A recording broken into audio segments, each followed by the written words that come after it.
Howdy YouTube, just back with another video just to give you a quick update on my Himalayan 450 and talk about some of the mods and parts that I've put on. So on my previous videos I did a impressions review at 2,000 miles. Very happy with the bike.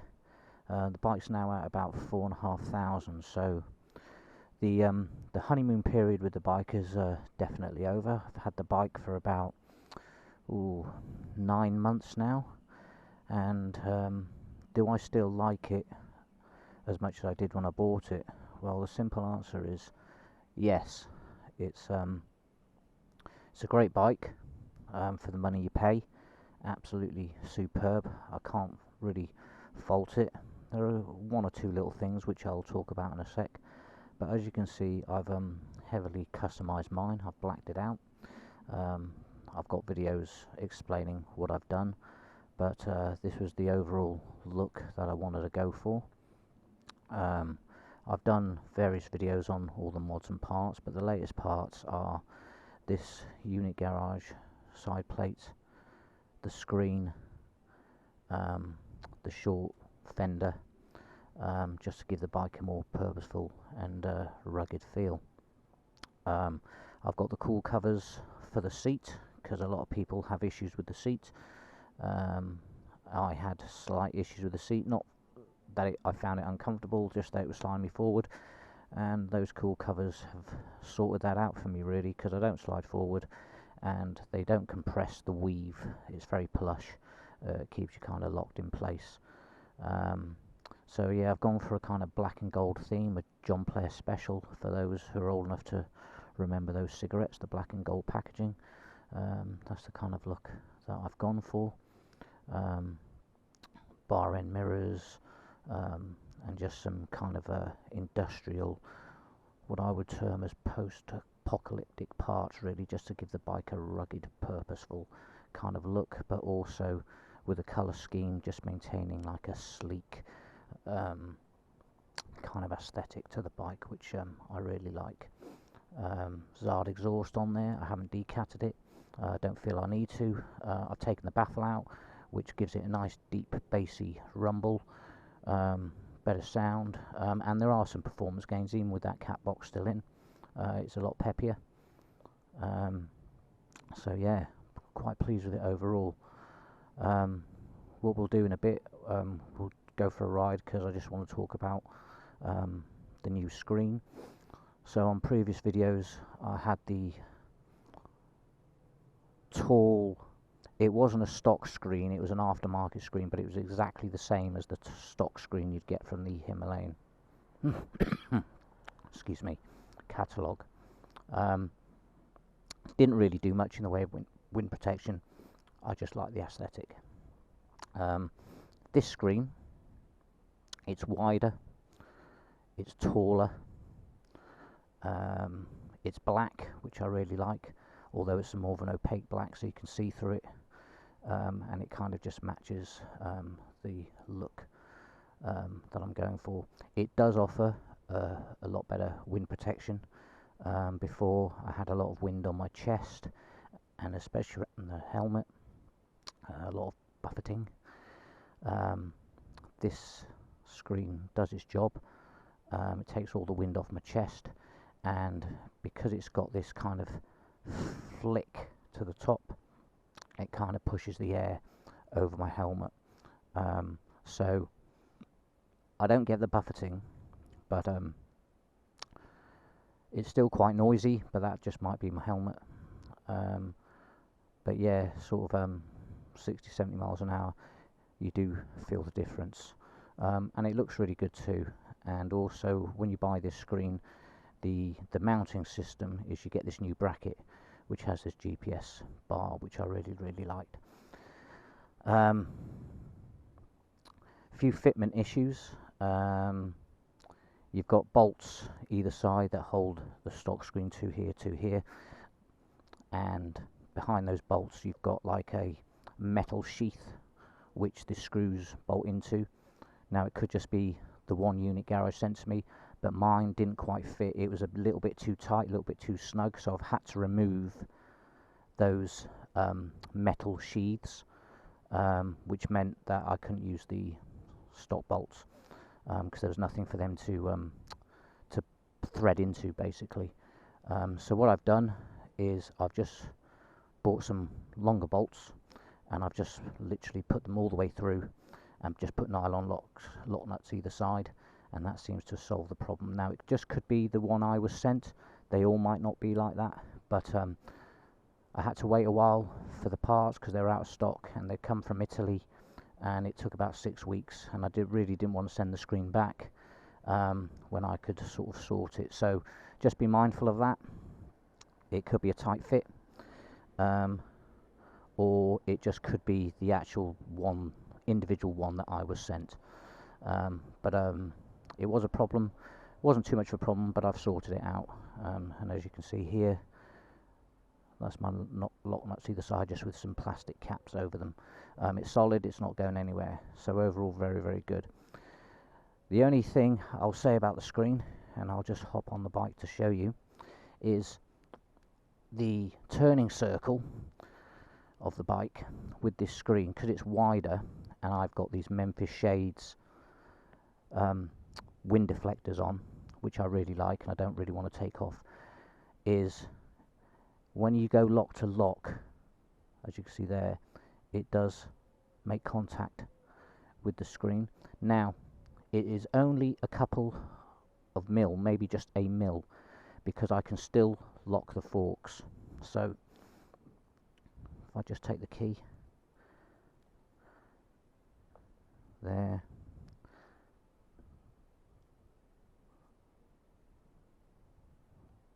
oh, not doing very well here, it does lock. Hang on. There we go. So those forks still lock, and as you can see, there is a bit of clearance there. So that's okay. It doesn't really affect the kind of handling or turning of the bike, because basically if you just went an extra mil, you could get the lock on the forks when you're manoeuvring it. So I can live with that, but I do have some bar risers which are going to raise the bars and pull them back, so that might alleviate it. So just be mindful that if you're buying this screen and you're running sort of bark busters, handguards, anything like that, anything that sticks out quite far, it may make contact, but it's not really an issue because it's literally like a mil. It doesn't really affect turning the bike. The only thing you've got to be mindful of is if you're manhandling the bike and you're pulling on the bars, that's going to hit, but you just got to be aware of that. Other than that, I really like the screen. It's a good bit of kit, looks good, and yeah. So the bike, any issues with the bike? None. No issues with the bike whatsoever. It starts every time, does exactly what it's supposed to do. Punchy, grunty, sounds good, handles really well. You can take luggage, you can take a pillion. Really good mid-range, surprisingly quite good top range for a 450. The only thing it doesn't really have compared to say like a Triumph is that low down torque off the line, but once you get it to about 4,000 revs it just pulls. It's really a good bike. So do I regret buying it? No, I do not. It's a great bike. You get kind of placebo effect with this bike. It's a quick bike, but it's not a fast bike, if that makes sense. It's not like sport bike blistering horsepower, but you feel like you're going quicker than you actually are. It just gives you that kind of sensation, so it doesn't feel underpowered, which is really good. Gear shifting's really good, brakes really good, suspension is awesome. I haven't had to adjust that even with luggage. I'm quite a light guy, about 70 odd kilos, 5'9". So for me it's perfect. So what we'll do in the next part of the video is we will go for a ride and I'll just talk you through the screen. Alright, I shall catch you on the ride. Okay, so welcome back. We'll go for a little ride home, talk about the screen, talk about other parts of the bike. The only issue I've got with the Himi, it's built to a price and the build quality is pretty decent, to be fair. However, I ride my bike all year round and I'm just noticing things like the shock, for example. It doesn't matter how much ACF 50 metal polishing I do with that, it's just turning black. It's not corroding, but it's just turning black, and I ride it through winter, so that's going to happen. And also as well, I don't know if you can see down there, but my wheels, the paint is chipping off and I've had to put some black paint on there. And we've had a blistering hot summer, so I think that's probably something to do with maybe salt on the road and the heat, but I've had to touch that up. I've also put spoke covers on the spokes because again they're not rusting, but they're just going like a dull kind of colour, and again it doesn't matter how much I try and remove that, it doesn't seem to move. So I've put black spoke covers on just to try and give them a little bit of protection. But other than that, the rest of the bike, build quality wise, I think for the price you pay, is very, very good. Right, without further ado, let's get on the road.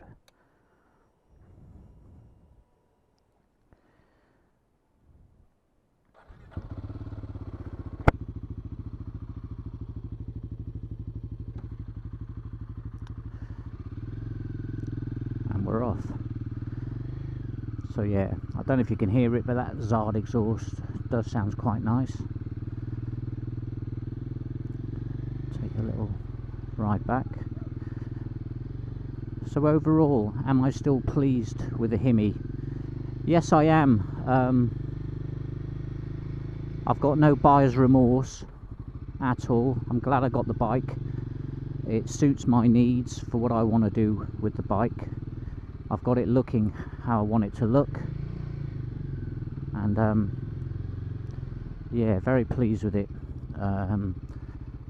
You know, I look forward to riding this every day.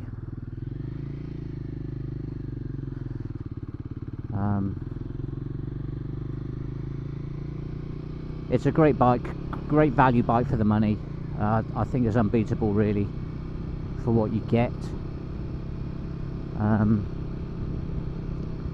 Just all round really, really good. I don't miss the Triumph, to be fair, although I'd like to get a second bike, which would be a Triumph. But for an everyday do it all bike, this is perfect. So that screen, although I'm not going very quick, is doing a very, very good job. I'm feeling no wind at all.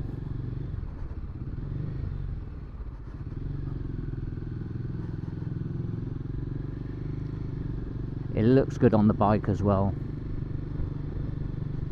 Yeah, Unit Garage, check them out. They do a lot of parts for a lot of different brands of bikes, and yeah, the quality is pretty decent, to be fair. It's expensive.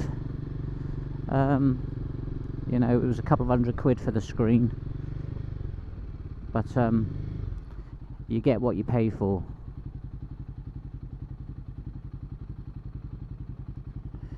Definitely.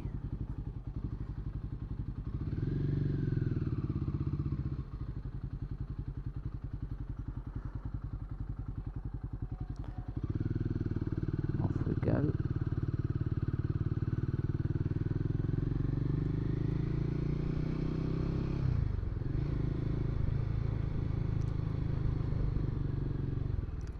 So the only other things I want to do to the bike now, and I'm going to wait for the second service, which is 6,000 miles. Bike's currently at about 4.5. Is I've got some bar risers and I've got a DNA air filter, which I think will just give give the bike a little bit more pep, make it probably sound a bit better. But I'm not going to do that myself. I'm going to wait for the service, and I'll just get the dealer to do that. And then that will be the mods complete. Oh, I may put some auxiliary lights on. I'm a bit undecided about that, but we'll see. But yeah, this bike is just easy to ride. If you're a new rider, you'll get on with this bike. If you're a seasoned rider, you'll be surprised at how good this bike is. Some people complain it's a little bit heavy. I don't think it is. Maybe for very technical off-road it might be a bit heavy, but it's perfectly manageable. And we'll just pick a bit of speed. So yeah, so I'm picking up a bit of speed now, and again that screen's doing a very, very good job. I'm not feeling any wind at all. I don't know what it will be like on the mic, whether you'll hear the wind noise, but generally, you know, I'm not feeling anything on my chest. I'm not feeling any kind of resistance or buffeting on my helmet. Very good purchase indeed.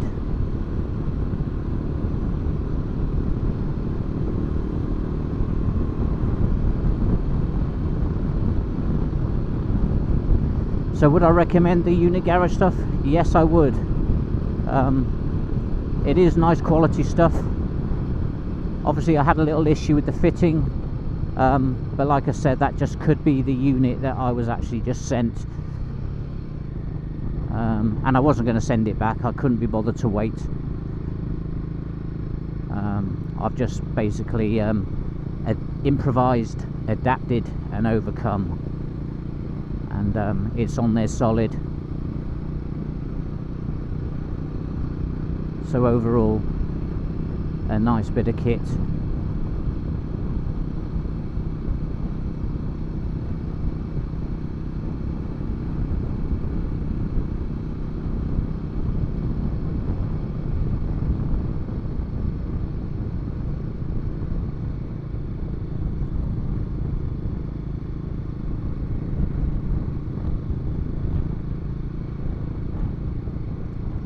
So if you've got any questions about what the Himi's like, do feel free to comment, like and subscribe. I just do this as a little bit of a hobby, a bit of fun, as a sharing platform, just to help others out, because if you want to know how to do something, you go on YouTube these days, and that's what I do. And like everybody else, before I bought this bike, I watched hundreds of reviews on this bike before I took it for a test ride.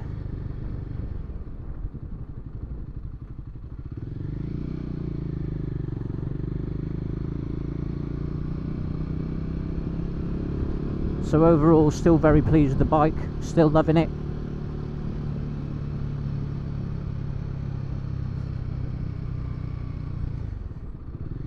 No real issues apart from the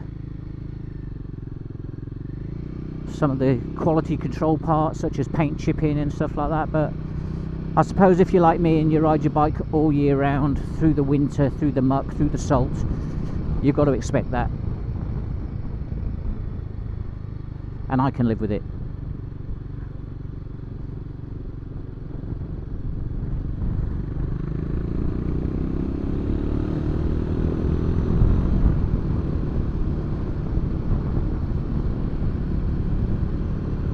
And again, I'm not feeling any wind.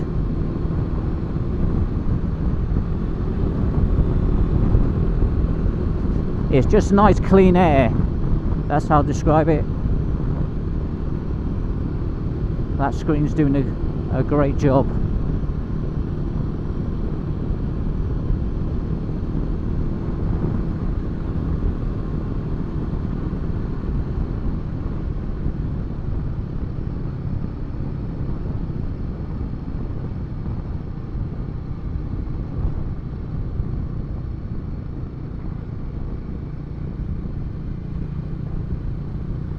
The suspension on this bike is absolutely fantastic. This is a notoriously bad road for potholes and broken surfaces, and the bike's just eating it up, just floats over it.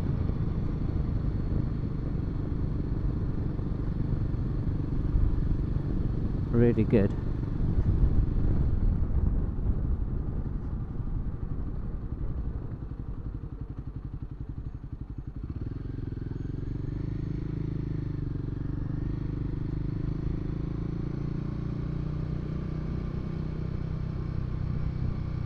And so there we are, guys, just a quick little ride home, talking about the bike. Hope you enjoyed the video. Please like and subscribe if you haven't, comment. And on your cat.